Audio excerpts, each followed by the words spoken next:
Sur cette vidéo, je vais vous expliquer l'exercice 2 de la fiche d'exercice expérience aléatoire, indépendant et variable aléatoire. Donc dans cet exercice 2, il va falloir comprendre la situation. Donc de quoi on parle dans cet exercice? On nous parle de Sophie qui joue avec deux machines, une machine A et une machine B. Chaque machine rapporte soit 5 euros, 20 euros, ou on peut aussi perdre 10 euros. Donc il y a trois possibilités, c'est soit on gagne 5 euros, soit 20 euros, soit on perd 10 euros pour chaque machine. Ensuite, on a relevé le nombre de fois on obtient ces gains. Sur la machine A, sur 100 parties jouées, on a obtenu 20 gains de 5 euros. On a obtenu 10 gains de 20 euros. On a obtenu 70 gains de moins 10 euros. Donc une perte de 10 euros. Sur la machine B, donc machine B sur 400 parties jouées, on a 100 gains de 5 euros, 100 gains de 20 euros, 200 gains de moins 10 euros. On va représenter tout ça sur un arbre de probabilité. Alors, sur la machine A, Sophie joue, elle peut gagner 5 euros, elle gagne 20 euros ou perdre moins 10 euros. Sur une partie de 100, on peut avoir 20 gains de 5 euros, donc ça correspond à une probabilité de 20 sur 100, soit 0,2. Sur 100 parties jouées, on peut obtenir 10 gains de 20 euros, donc une probabilité de 10 sur 100, soit 0,1. Sur 100 parties jouées, on peut obtenir 70 gains de moins 10 euros, donc une probabilité d'avoir moins 10 euros de 70 sur 100, soit 0,7. Donc on a simplifié la situation à l'aide de cet arbre. On a tout ce qu'on a besoin sur cet arbre. On fait la même chose pour la machine B. Sophie joue sur la machine B, donc elle peut obtenir 5 euros, 20 euros ou perdre 10 euros. Sur 400 parties jouées, on a 100 gains de 5 euros, ce qui correspond à une probabilité de 100 sur 400 d'obtenir 5 euros, soit 0,25.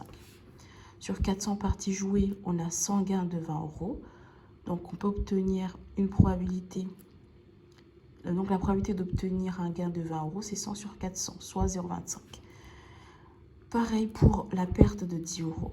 La probabilité de perdre 10 euros correspond à 200 sur 400, soit 0,5. Et tout cela, on peut le représenter dans un tableau. Donc pour la question établir la probabilité de chaque gain sur la machine A et sur la machine B, on peut faire un tableau. Et sur ce tableau, on a les gains possibles et la probabilité associée à chaque gain. Et en fait, on reprend un peu ce qu'il y a dans nos arbres de probabilité. Moins 10 euros correspond à une probabilité de 0,7. Obtenir un gain de 5 euros correspond à une probabilité de 0,2. Obtenir un gain de 20 euros correspond à une probabilité de 0,1 pour la machine A. Ensuite, pour la machine B, la probabilité d'obtenir une perte de 10 euros correspond à une probabilité de 0,5. La probabilité d'obtenir un gain de 5 euros correspond à 0,25. La probabilité d'obtenir un gain de 20 euros correspond à 0,25. C'est ce qu'on avait mis dans notre arbre de probabilité. Donc tout est là. Et on fait que résumer dans le tableau de probabilité ici. Ensuite, deuxième question. Sophie joue sur la machine A puis sur la machine B. Donc l'expérience aléatoire, c'est de jouer sur les deux machines et de voir les résultats qui en découlent. On nous demande à l'aide d'un arbre indiquer les sommes que Sophie peut obtenir. Donc, on représente tout cela à l'aide d'un arbre. Dans la machine A, donc on reprend un peu ce qu'on avait noté ici au départ. On peut obtenir 5 euros, 20 euros, moins 10 euros. On reprend les probabilités. Donc, obtenir 5 euros dans la machine A, c'est 0,7. Obtenir 5 euros, c'est 0,2. Obtenir 20 euros, c'est 0,1. Et perdre 10 euros, c'est 0,7. Lorsque Sophie a joué avec la machine A, elle va passer à la machine B. Donc, si elle avait joué dans la machine A et obtenu 5 euros, donc elle a obtenu 5 euros, elle va jouer dans la machine B, elle peut aussi gagner 5 euros, ou 20 euros, ou perdre 10 euros. Avec une probabilité pour gagner 5 euros de 0,25. Gagner 20 euros, 0,25, perdre 10 euros, 0,5. Et pareil pour chaque cas. 0,25, 0,25, 0,5. 0,25, 0,25, 0,5. Ensuite, ce qui nous intéresse, c'est la somme des gains. Au final, combien a-t-elle gagné sur ces deux expériences? Donc, somme possible ici. Donc, machine A 5 euros, machine B 5 euros. En tout, elle a gagné 10 euros.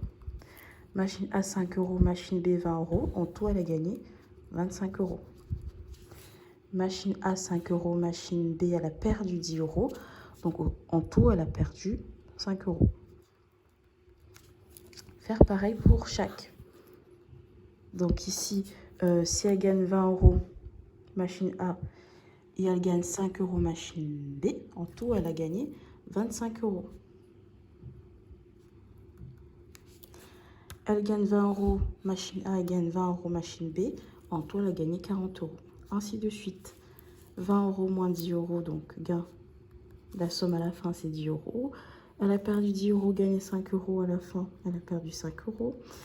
Perdu 10 euros, gagné 20 euros. En tout, elle a gagné 10 euros.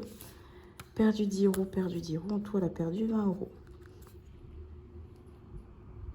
Donc, les sommes que Sophie peut obtenir, elle peut perdre 20 euros. Elle peut perdre 5 euros. Elle peut aussi gagner 10 euros. Elle peut aussi gagner 25 euros. Elle peut aussi gagner 40 euros. Voici les sommes possibles. Ensuite, deuxième question du petit 2, il faut déterminer la probabilité que Sophie obtienne exactement 40 euros. La probabilité que Sophie obtienne exactement 40 euros, il n'y a qu'une seule possibilité. Donc ici, il va falloir multiplier la probabilité sur le chemin qui nous intéresse. Le chemin qui nous intéresse, c'est le chemin qui va nous conduire aux 40 euros. Donc ici, ce chemin-là, on gagne 20 euros. Ensuite, on gagne encore 20 euros.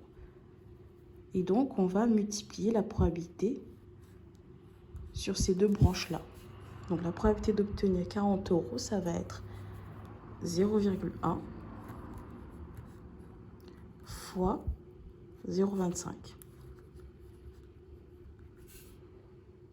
Et on fait le calcul. Ensuite, la probabilité de perdre 20 euros. On regarde pareil sur notre arbre. Perdre 20 euros, c'est avoir moins 20. Donc, il n'y a qu'une seule possibilité. Il va falloir donc suivre le chemin qui va nous mener à une perte de 20 euros. C'est ce chemin-ci. On perd 10 euros dans la machine A et on perd également 10 euros dans la machine B. Et on multiplie les probabilités entre elles. Donc, ça va donner 0,7 fois 0,5. Ensuite, il faut faire le calcul. Avoir un gain négatif, pareil, gain négatif. Donc, il y a un chemin, 2 chemins, 3 chemins possibles. Donc, il va falloir faire la somme de ces chemins. Donc, premier chemin où on perd 5 euros. Donc, c'est le chemin où on gagne 5 euros avec une probabilité de 0,2 fois le chemin où on perd 10 euros avec une probabilité de 0,5. Donc ça, c'est notre premier chemin qui nous mène vers une perte de 5 euros. Ensuite, on va regarder le chemin où on perd encore 5 euros. Ce qui correspond ici à obtenir sur la machine A une perte de 10 euros avec une probabilité de 0,7. Puis, obtenir un gain de 5 euros avec la machine B avec une probabilité de 0,25. Autre gain négatif, moins 20. Donc, moins 20, c'est perdre 10 euros et perdre 10 euros, donc 0,7 fois 0,5. Et on fait la somme de ce qu'on a là. Et voilà.